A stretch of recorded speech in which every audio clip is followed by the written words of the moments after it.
What else could be just as true? Often I am in conversations with clients and I'll hear something that is along the lines of, I never, I was never able to um, be confident, or I never, he is always like this, or you know what, it's always been this way. It is what it is. And whenever I hear somebody communicate a belief mindset about anything, I always pause the conversation and I ask that question: what else could be just as true? And I'm not trying to offend them by like telling them this. I'm really trying to actually open up new possibilities, because their current reality, their current state of belief, and their current understanding and viewpoint of somebody or themselves or the world is coming from what they are currently adhering to.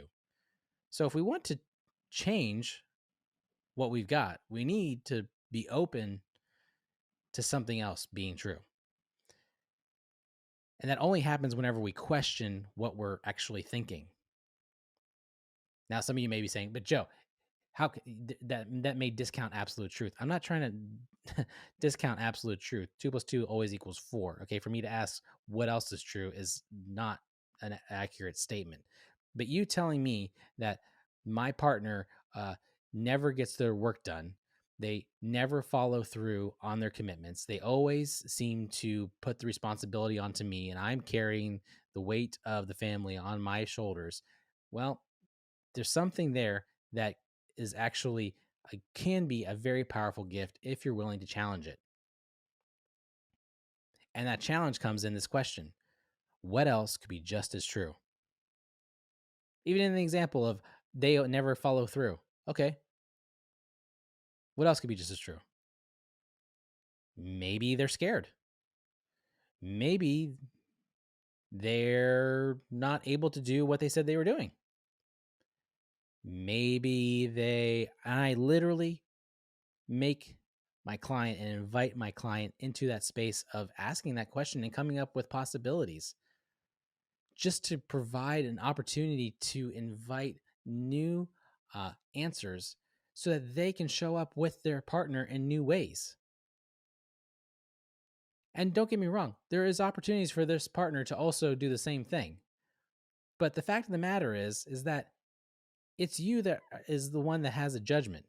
It's you that is the one that believes this about them, and even maybe about yourself. Like, I'm not that smart of a person. I lived my life for a very, very long time believing the very real truth that I'm not that smart. I'm actually not that creative.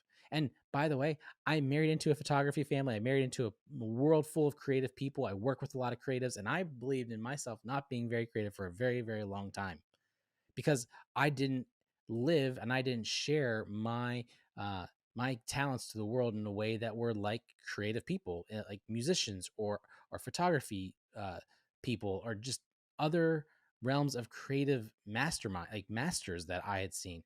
And really, it wasn't until a couple of years ago that I realized I'm actually very creative. Like, I lived my life thinking I'm not that creative. I'm not a writer. I'm not a song.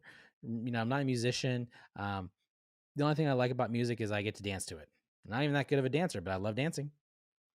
And yet it came to me that I'm actually very creative, because I know how to creatively care for and love and serve relationships. And it's easy for me, even in coaching, to think of what else could be just as possible for a couple that they just can't see. But I can see for them. And I'm being called into that process and that journeying with them to seeing other possibilities of how they see themselves and how they view their children, or how they view their calling, or how they view their partner. But we can't get anywhere unless we're willing to answer this question of what else could be just as true. So that's my invitation. That's the gift. Are we willing to answer this question of what else could be just as true? Through a lens of grace, through a lens of care, challenge and care for new possibilities that we're being invited to consider and, dare I say, live out. Because maybe that husband of yours who never follows through has some deeper wounding. And I'm not saying that wounding justifies some of their actions, but if we are willing to answer this question of what else is going on, we might have some level of empathy.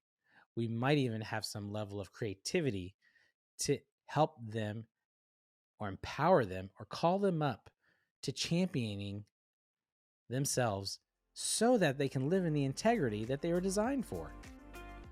But it will require a part of us surrendering a part of ourselves